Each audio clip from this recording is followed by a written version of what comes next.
제가 설교를 꽤 오래 했죠. 할 때마다 배운 것이 아이스 브레이크입니다. 얼음 깨기라 그래서 설교를 듣는 청중들의 마음을 활짝 열어 놓아야 말씀을 전할 때 잘 듣는다라고 배웠어요. 그래서 설교하기 전에 반드시 교훈적인 유머를 했었습니다. 감동적인 이야기를 했었습니다.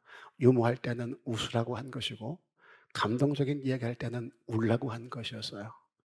그런데 아이스 브레이크를 하는 건 얼음 깨기인데 마음을 녹이는 건데 오히려 경직되게 만들 때가 참 많았습니다. 유머를 했는데 썰렁하고 왜 저럴까 싶고 오늘 제가 유머를 하려고 그래요. 여러분의 마음을 좀 녹이고 싶어서 웃어야 될 때 인상 쓰면 안 된다는 얘기를 하고 싶은 거예요. 제가 웃음 치료 강사 이야기를 들으니까 억지로 웃어도 뇌는 속는답니다. 그러면 마음에 기쁨이 있고 또 웃을 때 이 근육들이 움직여서 몸에도 좋다라고 얘기를 해요. 그래서 억지로라도 웃어야 된다 그러더라고요. 여러분의 뇌를 좀 속였으면 좋겠어요. 아, 예배 사역 되면 일어나셔서 제가 유머 끝날 때 보셔서 안 웃는 사람 이름 적어주시고요. 인상 쓰는 것들이 있으면 빨간 글씨로 이름을 적어서 저한테 꼭 전해주시면 고맙겠습니다. 시작합니다. 나이 많아서 거동이 불편한 믿음이 참 좋은 신앙이 좋은 할머니가 있었답니다. 이 할머니 세 아들이 있었는데 눈까지 침침해서 이제 앞을 제대로 보지 못한다 그래요. 세 아들이 그런 어머니를 귀하게 여겨서 기쁘게 해드리려고 어머니에게 선물을 준비했어요. 큰아들이 방이 15개 있는 대저택을 사들였답니다. 방이 15개라고 말하면 분명히 한국 유머는 아니에요. 여기 물 건너온 유머인 것 같습니다. 둘째가 편하게 여기저기 다니시라고 벤츠를 사주셨답니다. 반응이 좋아요. 그런데 막내는 10년을 훈련시켜서 장절만 되면 성경 구절을 줄줄줄 외는 앵무새를 보내드리는 거예요. 앞이 침침하여서 성경을 못 보니 이 앵무새를 통해서 장절만 하면 말씀을 듣게 하는 배려가 있었던 거죠. 선물을 받은 할머니가 큰애야 식구도 없이 엄마 혼자 사는데 이런 큰 집이 내게 무엇이 필요하겠니 됐다 거절한 거예요. 둘째야 이 나이에 눈도 잘 안 보이는데 갈 데가 어디 있다고 이런 차를 나에게 선물했니 됐다 거절한 거예요. 그러더니 성경 구절을 줄줄 외는 앵무새를 보낸 지혜로운 막내에게 막내야 정말 고맙구나. 크게는 작지만 보내준 닭이 참 맛있었더구나. 잘 먹었다.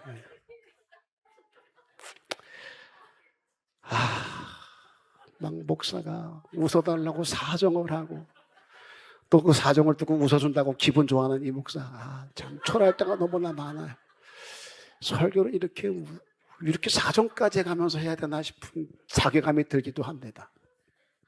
자, 마태복음 7장 6절을 볼게요. 시작. 거룩한 것을 개에게 주지 말며 너희 진주를 돼지 앞에 던지지 말라. 그들이 그것을 발로 밟고 돌이켜 너희를 찢어 상하게 할까 염려하라. 유머와는 다르지만 귀한 것을 조심해도 귀한 것을 모르는 자 있을 수 있어요. 가치를 모르는 자. 그래서 가치를 알라는 유머겠지요.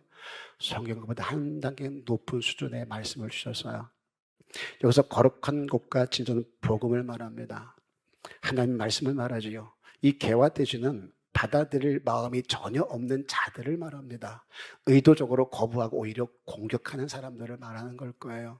산상수훈에서 예수님이 하신 말씀이시니까요. 들려진 말씀이 있다면 그냥 흘려보내지 마세요. 가치 있는 말씀이잖아요. 생명이 되신 말씀이잖아요.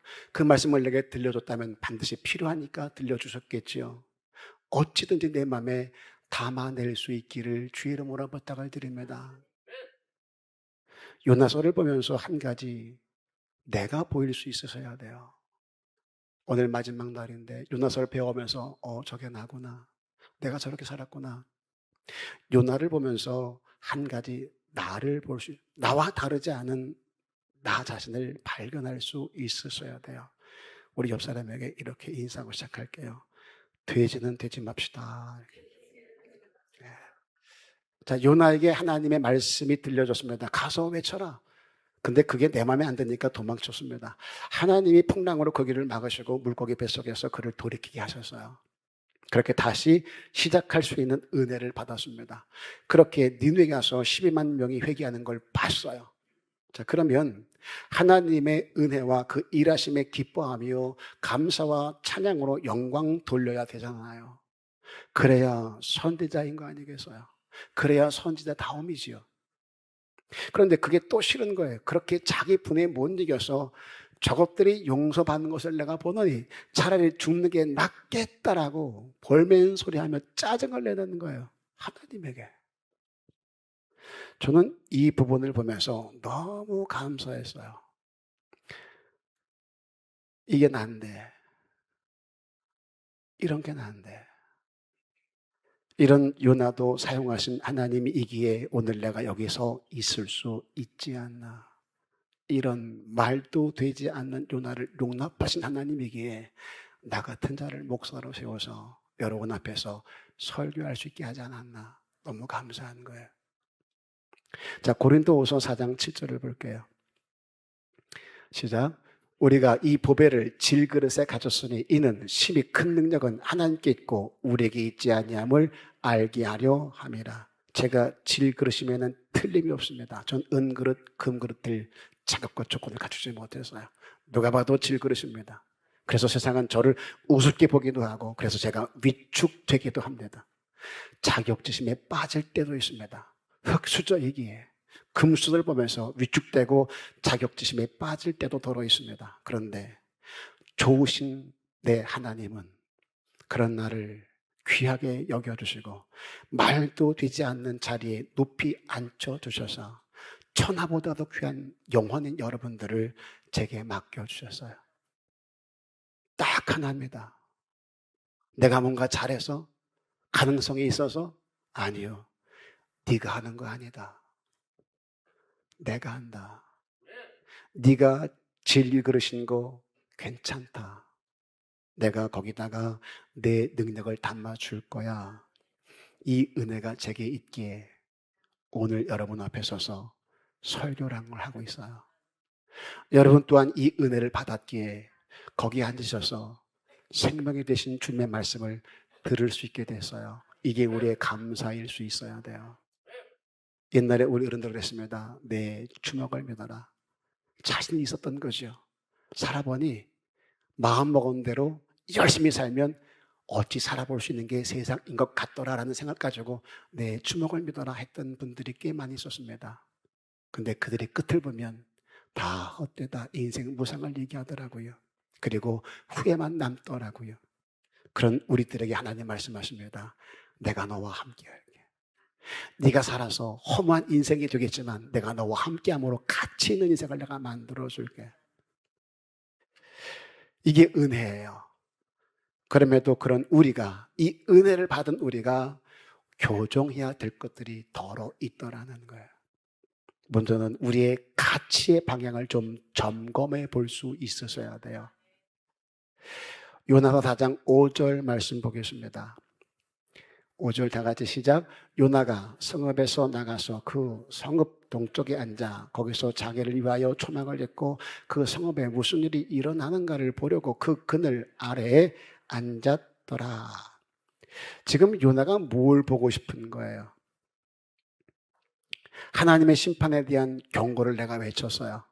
그런데 보고 싶은 것은 그들의 돌이킴이 아니었습니다. 하나님의 심판이 그들에게 임하는 거였어요.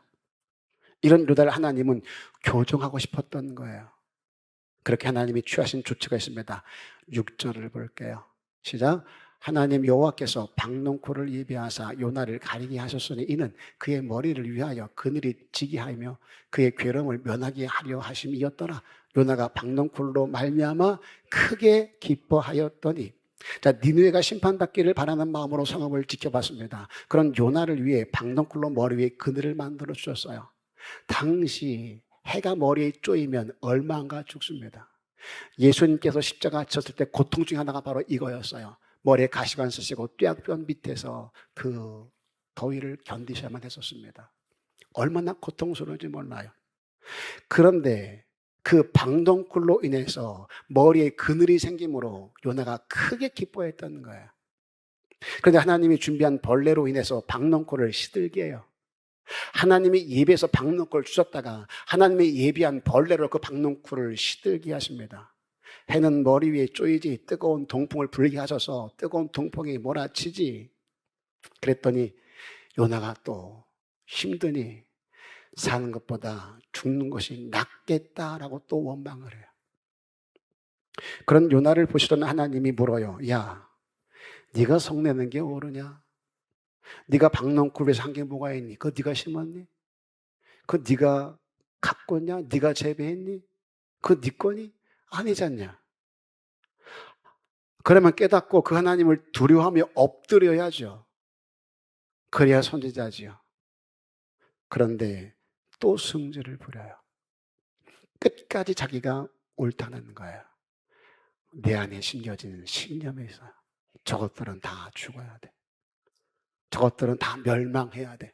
그에 합당해. 그게 정의야라고 생각을 했어요. 그런데 하나님이 그들을 용서하려고 해요. 이게 마음에 안 드는 거죠. 계속 엇나갑니다. 이거 왜 그럴까요? 왜 승질을 내고 왜 짜증을 부릴까요? 하나님 앞에서 선지자가. 사람마다 추구하는 가치가 다 달라요. 그렇게 내 원함대로 내 생각과 내 뜻대로 안 될 때 그때 올라오는 게 승질이에요. 분노입니다. 억울함입니다. 그 승질과 함께 오는 게 이제 원망과 불평이에요. 요나의 가치는 이스라엘의 번영이었습니다. 내 민족이 잘 되는 거, 내 나라가 잘 되는 거. 그랬기 아모스가 이스라엘의 죄를 지적하면서 하나님의 심판을 선포할 때 요나는 이스라엘의 번영을 선포했어요. 그렇게 하나님의 심판을 선포했던 아모스는 쫓겨났고 이스라엘의 번영을 선포했던 요나는 여로보암 2세 때 요나의 선포대로 이스라엘 번영이 그대로 실현됨으로 인해서 스타가 됩니다. 그런가 하면 또 하나, 이방인에 대한 심판이 이에게는 또 다른 가치 없습니다. 요나는 지독한 민족주의자였어요. 그에게 이스라엘 외에는 전부 죽고 망할 자들이었습니다. 우리는 선택받은 민족이니까. 이방 민족들은 전부 다 지옥의 땔감들이니까. 그러니 이스라엘의 대적인 니느웨에 대해서는 오죽했겠냐는 거예요. 반드시 죽고 망해야 될 1순위가 바로 니느웨였습니다.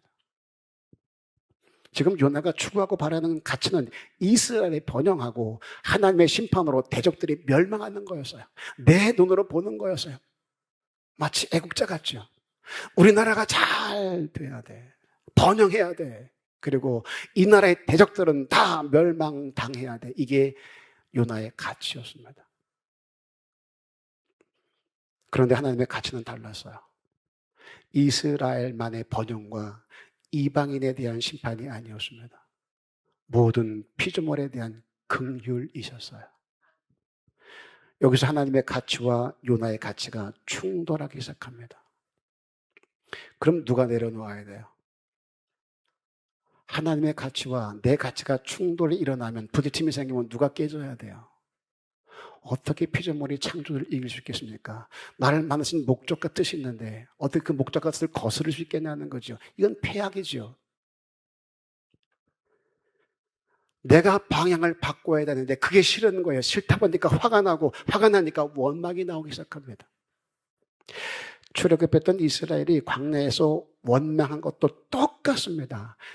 출애굽한 이스라엘의 가치가 뭐였어요? 배부름이에요. 편안함이에요. 안전이었어요. 내가 애굽에 있을 때 종로로 타면 얼마나 힘들었나. 이제 자유 얻었으니 배불렀으면 좋겠다. 편안했으면 좋겠다. 안전했으면 좋겠다. 이게 그들의 가치였습니다. 그런데 하나님의 가치는 그게 아니었어요. 정작 그들을 이끌어낸 하나님의 목적과 뜻은 다른 데 있었습니다. 내 백성의 믿음이었던 거예요. 순종이요. 저것들이 내 말을 듣는가 안 듣는가, 이게 알고 싶었던 거예요. 이스라엘의 가치와 하나님의 가치가 충돌하기 시작합니다.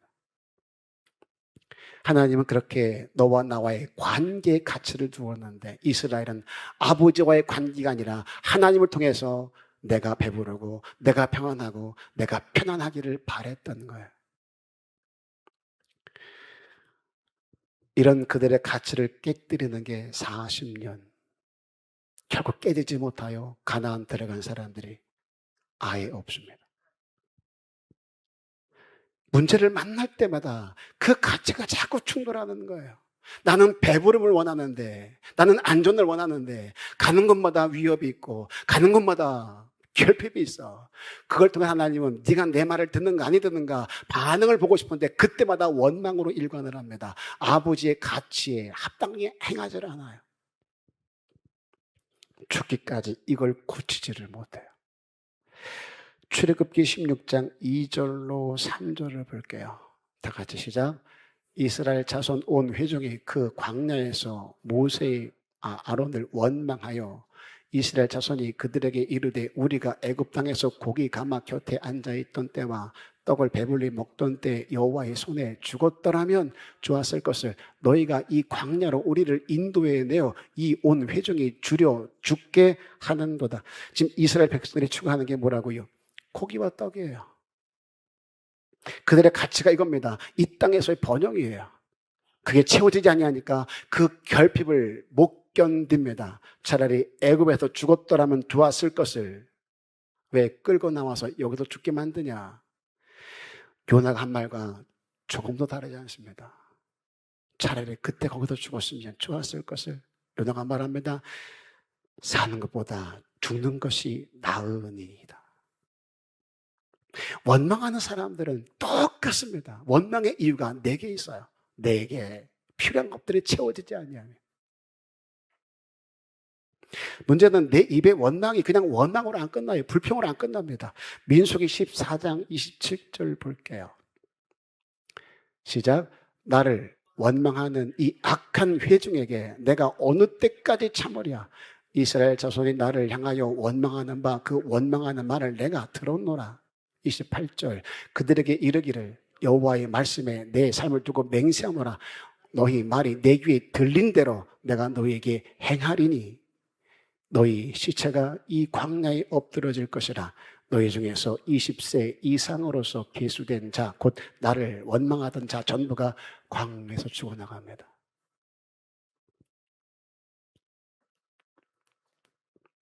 그들의 원망을 하나님이 들으셨대요. 저것들이 나를 향하여 원망한다. 내 삶을 두고 내가 맹세한다. 그 원망을 악한 것으로 보셨어요. 긍휼하신 그 하나님이, 사랑의 그 하나님이 그들의 원망을 악한 것으로 보십니다. 그렇게 악한 것으로 들으신 하나님이 들린 대로 행하겠다. 내 귀에 들린 대로. 그리고 그 대가를 그의 말대로 죽음으로 쳤습니다. 가나안은 보지도 못하고 광야에서 다 죽어나갑니다. 바울은 이 사건을 고린도 교회에게 이렇게 경고로 적용합니다. 고린도전서 10장 10절을 보세요. 시작. 그들 가운데 어떤 사람들이 원망하다가 멸망시키는 자에게 멸망하였나니 너희는 그들과 같이 원망하지 말라. 11절 그들에게 일어난 이런 일은 본보기가 되고 또한 말세를 만난 우리를 깨우치기 위하여 기록되었느니라. 야, 이스라엘 백성들이 광야에서 다 죽은 이유가 뭔 줄 알아? 왜 죽은 줄 아니? 하나님이 그들을 살리겠다고 끌고 나왔는데 출입시켰는데 홍해를 건너게 했는데 만나를 줬는데 구름기둥 불기둥으로 인도했는데 그들이 왜 가나안은 보지 못하고 죽었는 줄 아니? 원망하다 그러는 거야. 그들의 가치를 바꾸지 못해서 그러는 거야. 하나님은 내 백성이 내 말을 듣는 자가 됐으면 좋겠는데 그들은 끝까지 자기 배를 위하여 이 땅의 번영을 위하여 결국 그것을 내려놓지 못하여 원망 불평하다가 그리 돼서 그러니 너희들 원망하지 마. 힘들다고 네 원함대로 네 뜻대로 네 계획대로 안 된다고 해서 하나님이 네 맘대로 안 움직여준다고 해서 네 기도를 안 들어준다고 해서 원망하지 마. 왜 이걸 기록해놓은 줄 아니? 혹여 우리가 이걸 잊어버리고 그들처럼 원망하다 망할까 봐 본보기로 보여주기 위해서 우리를 깨닫게 하려고 말세 이런 일을 당하지 않게 하려고 기록한 거야. 그 오래된 모세 때 이야기, 여호수아 때 이야기를 바울이 가져와서 고린도 교회 성도들에게 경고해요. 그 경고의 말씀을 모세 때 있었던 일을 고린도 교회에 있었던 바울의 일을 오늘 2026년 생김교회에 이 말씀을 가지고 와 여러분에게 전해요. 원망하지 말자고요. 성경에 말하잖아요. 하나님 싫어한다고. 내가 너한테 원하는 것은 다른 거 아니야. 내가 널 창조했지 않냐? 내가 너를 지었지 않냐? 네 필요를 내가 모르겠니? 네 부족을 내가 모르겠니? 네 아픔을 내가 모르겠니? 거기서 원망 불평하지 말고 욥의 이야기를 들려줬지 않냐? 나를 찬양해. 내게 감사해. 내가 너와 함께 할게. 반드시 네 입에서 찬양이 나오게 하고 할 말을 줄 터이니 제발 원망하지 말고 내 말을 듣는 자가 됐으면 좋겠다. 살다 보니까요, 내 환경이 원망하지 않을 수가 없고 힘들게 하는 사람이 왜 그리 많은지 입을 내밀지 않을 수가 없을 때가 너무나 많습니다. 그때 기억하세요. 내 입에서 원망이 나온다는 건 삶이 힘들어서가 아니라 환경 때문이 아니라 나를 힘들게 하는 사람 때문이 아니라 내가 추구하는 가치가 하나님이 추구하는 가치와 달라서일 확률이 높습니다. 나를 힘들게 하는 까닭은 내 가치를 뜯어내고 하나님의 가치를 담아내라고 주신 힘듦일 텐데 아버지 원함은 뒤로 밀어놓고 당장 힘든 환경 때문에 원망한다면 이스라엘 백성들이 그랬던 것처럼 우리의 바람과는 전혀 다른 결과를 요나가 그랬던 것처럼 전혀 다른 결과를 보게 될지도 몰라요. 그러니 원망하지 말자고요. 불평하지 말자고요. 거기서 내 가치를 좀 내려놓고 내 바람, 내 원함 내려놓고 내 가치의 방향을 바꿔갈 수 있으셔야 돼요. 기억하세요. 하나님은 들린 대로 행하신답니다. 옆 사람에게 인사합니다. 쳐다보시고요. 그러다가 죽는 수가 있다. 또 하나는요. 가치의 방향을 바꾸자 그랬어요. 이제는 아낌의 방향과 속도를 점검하자는 거죠. 다시요. 아낌의 방향과 속도를 점검하자. 요나서 4장 11절을 봅니다. 요나서 4장 11절. 시작. 하물며 이 큰 성읍 니느웨는 좌우를 분별하지 못하는 자가 12만여 명이요 가축도 많이 있나니 내가 어찌 아끼지 아니하겠느냐 하시니라.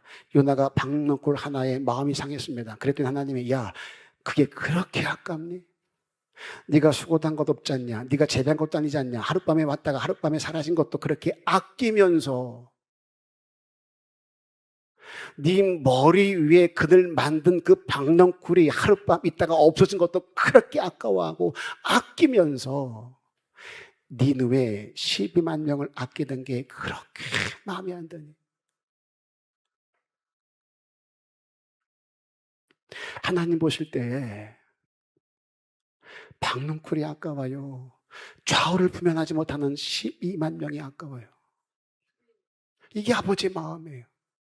내가 너를 만들어 너에게 은혜를 베푼 것처럼 저도 내가 그들을 만들어 은혜를 베푸고 싶은데 저들이 못 알아듣지 않냐. 그러니 은혜 받은 네가 가서 이게 여호와의 은혜라고 말 좀 해줘라. 넌 하룻밤 있다가 없어진 넝쿨도 아까워하면서 내가 만든 내 백성 12만 명이야. 그들을 내가 아끼는 게 그렇게 마음에 안 드니? 잃어버린 둘째 아들에 비유해서 형이 마음에 안 들어요. 동생이 재산 다 잃어버리고 돌아와서 거지가 돼 돌아와서 아버지가 그를 맞이하며 잔치 벌어주는 게 못내 아쉽고 너무에 속상하는 거예요. 따집니다. 난 아버지와 항상 함께 있어서 이런 굳은 일 다 했는데 그런 날 위해서는 염소 새끼 한 마리 안 잡아주고 저런 탕자를 위해서는 아버지 무기 다 잃어버리고 창교한 노란목은 놈을 위해서는 송아지를 잡아요. 이게 가합니까? 요나와 뭐가 달라요? 아버지 입장에서는 야 너는 항상 나와 함께 있었지 않냐? 나랑 같이 밥을 먹었고 내 그늘 아래서 내 사랑받으며 함께 있었지 않냐? 근데 네 동생은 죽었다가 살아왔지 않냐? 그 동생을 내가 맞이하는 게 그렇게 속상하네. 이게 하나님의 마음과 우리 마음의 차이 있는 거예요. 내 아낌의 방향과 내 아낌의 속도가 하나님과 너무 차이가 나요. 신앙이 뭘까요? 성경을 왜 배울까요? 설교를 왜 들을까요? 아버지 마음을 알아. 내가 조금이라도 그 아버지 마음대로 살아가 아버지 날 만드신 목적과 뜻을 이루기 위해서 기도하는 거 아닌가요? 그러면 조금씩이라도 달라져야죠. 그래야 아버지가 기쁘시죠. 전 우리 아이들이 성장해 가는 과정이 너무 행복해요. 기던 아이들이 걷는 거 쓰러지더라도 행복해요. 어버버거리던 아이들이 아빠, 엄마 할 때 기절하겠어요. 그들과 대화가 통할 때 졸도하겠어요. 내 아이들이 성장해 가는 거. 마찬가지예요. 하나님이 내 백성이 내 말을 듣는 자가 되어가는 것을 볼 때 얼마나 기쁘겠냐고요.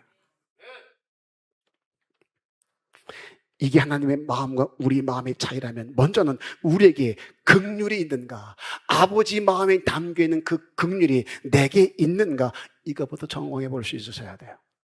그리고 그 긍휼이 향하는 곳은 어디인가. 우리는 주님의 긍휼을 구하는 데 너무 빨라요. 주여 나를 불쌍히 여겨주옵소서, 내 새끼를 좀 불쌍히 여겨주옵소서. 너무 빨라요. 이 기도를 간절하게 하고 아주 급하게 합니다. 그런데 타인을 긍휼히 여기는 데는 너무 인색합니다. 저 사람이 힘들다는 거 알아요. 그런데 내 손과 발이 움직이기까지 너무 오래 걸려요. 왜? 내 코가 석자이니까. 이런 말도 합니다. 남의 팔 부러진 것보다는 내 손톱 밑에 있는 가시가 더 아프다고. 남의 힘듦보다는 내 결핍이 더 급해요. 옆 사람이 죽어나가게 생겼어도 내 문제가 더 급해요. 내 신앙과 삶에서 긍휼을 구하는 속도와 내 옆에 있는 사람들에게 긍휼을 베푸는 속도가 너무 달라요. 너무 차이가 나요. 이 속도와 차이가 갈수록 줄어들어야 돼요. 이게 신앙생활이고 이게 성장의 변화예요. 하나님은 이 예배당에 사람 많이 차는 걸 원하는 게 아니에요. 지금과 이 말씀을 듣는 너희가 이렇게 조금씩이라도 달라졌으면 좋겠다. 이게 부흥인 거예요. 이게 변하고 이게 성장인 거예요. 저도 성물이 되어서 이 예배당에 꽉 찼으면 좋겠다라는 마음이 있죠. 저도 성물이어서 떨쳐낼 수가 없어요. 그러나 아버지 원하면 거기 있지 않아요. 내가 지금 네 앞에서 네 설교를 듣게 한 그 성도들을 최선 다하고 열심을 다해 섬겨서 내 마음을 좀 알게 했으면 좋겠다. 내가 진짜 바라고 원하는 게 뭔지를 제대로 알게 하고 보여줬으면 좋겠다. 네가 하고 싶은 말이 아니라 네 성향, 네 가치가 아니라 살아계신 여호와의 말씀, 그 말씀을 좀 제대로 전했으면 좋겠다. 오늘 장로님이 기도하기 전에 암송했던 말씀이요. 로마서 5장 8절입니다. 로마서 5장 8절 시작. 우리가 아직 죄인 되었을 때 그리스도께서 우리를 위하여 죽으심으로 하나님께서 우리에 대한 자기의 사랑을 확증하셨느니라. 우리가 아직 죄인 되었을 때 뭔가 해서가 아니라 뭔가 달라져서가 아니라 뭔가 가능성이 있어서가 아니라 이쁜 구석이 있어서가 아니라 여전히 죄인 되었을 때 변화하기를 기다리지 아니하시고 우리가 먼저 돌아와 무릎 꿇기를 바라시지 아니하시고 여전히 죄인인 우리에게 먼저 오셨어요.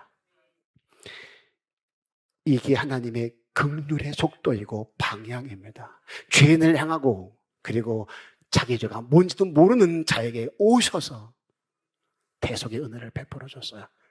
이게 그분의 속도예요. 이게 그분의 방향이에요. 아낌이 영혼에 있어요. 그리고 그 영혼을 향하여 다가오는 걸 주저하지 않습니다. 그런데 우리는 이게 잘 안 돼요. 저 사람이 바뀌면 용서할게요. 권사님, 손 내밀자. 먼저 찾아가서 안아주자. 주님 그랬잖냐. 상고가 뭔데. 뛰어가서 목 끌어안고 울지 않냐. 이게 아버지 마음이라고 하면 우리도 배워야 되지 않겠냐? 발끈합니다. 지가 뭘 잘못했는지도 모르고 내게 와서 무릎 꿇고 용서해달라고 말한 것도 아닌데 내가 왜 용서를 해줘요? 비싼 밥 먹고 내가 미쳤어요? 신앙 아니에요. 내가 진짜 하나님의 사랑을 깨달았다면 말씀 한 구절이라도 내가 이해하고 은혜가 돼서 그분을 믿는 믿음의 사람이라고 하면 그러면 안 돼요.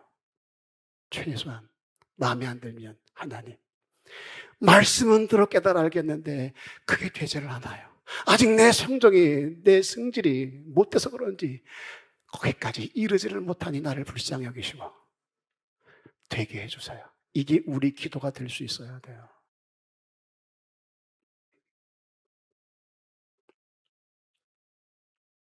야고보서 2장 13절을 볼게요. 시작. 긍휼을 행하지 아니하는 자에게는 긍휼 없는 심판이 있으리라. 긍휼은 심판을 자랑하느니라. 이 말씀을 설명해 주는 비유가 마태복음에 나옵니다. 마태복음 18장에 보면 일반 달란트를 빚진 종을 불쌍히 여겨서 놓아주며 빚을 탕감해줘요, 주인이. 그런데 이 종이 나가다가 100데나리온 빚을 진 동료를 만나자마자 멱살을 쥐고 흔들입니다. 돈 갚아. 갚을게. 미안해. 좀 참아줘. 기다려줘. 들어주지 않습니다. 그렇게 옥에 가두어버립니다. 이 얘기를 다른 종들이 찾아와서 해줍니다. 아까 1만 달란트를 탕감해 준 종 있잖아요. 그래, 지 동료를 쥐고 흔들면서 100데나리온 못 갚았다고 옥에 가둡디다. 그랬니? 끌고 와라. 그때 주인의 반응입니다. 마태복음 18장 32절로 34절까지입니다. 다 같이 한 목소리로 시작.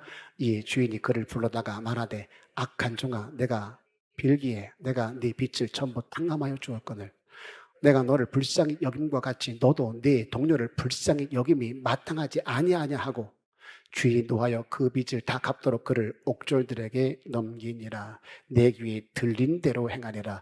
박노골 하나를 아꼈는데 내가 12만 명을 아끼는 게 잘못됐니? 주님의 마음은 한결 같으세요. 오늘 우리가 해야 될 게 바로 이 부분이에요. 하나님의 아낌의 방향과 행함의 속도요. 하나님은 영혼에 관심이 있으십니다. 그리고 그 영혼을 구원하는 데 주저함이 없어요. 빛의 속도와 같이. 그렇게 우리가 은혜를 받은 사람들이에요. 그러면 우리 아낌도 주님을 닮아서 또 다른 영혼일 수 있어야 돼요. 예수님이 십자가에 못 박히시고 죽었다가 부활하셨어요. 제자리에 나타나셨습니다. 그때 제자들이 묻습니다. 이스라엘의 회복이 이때니까? 로마의 지배를 받고 있습니다. 우리가 회복하는 것이 이때입니까? 그때 주님 말씀하십니다. 엉뚱한 소리 하세요. 그건 니들이 할 바가 아니야. 그 시기는 하나님이 하셔. 그런 거 신경 쓰지 말고 오직 성령이 임하시면 너희가 권능을 받고 예루살렘과 온 유대와 이게 그들의 생각이었어요. 이스라엘 회복이 이때니까. 그런데 주님은 더 나가서 온 유대와 사마리아와 개처럼 취급하는 그들에게도 복음을 전하라. 그리고 심지어 땅 끝까지 이르러 내 증인 되라. 내 아낌이 어디 있어요? 내 가족이요? 이 지역이요? 내 나라요? 아니요. 뛰어넘을 수 있으셔야 돼요. 내가 끔찍히 싫어하는 사마리아와 같은 자들까지도 땅 끝까지 가서 주님의 증인될 수 있으셔야 돼요. 이 일에 주저거리면 안 돼요. 이 일에 머뭇거리면 안 돼요. 이 차이를 빨리 일치시키시고 좁힐 수 있기를 주님의 이름으로 축복합니다. 정리할게요. 내가 어찌 아끼지 않겠느냐? 하나님의 이 질문에는 요나의 대답이 없습니다.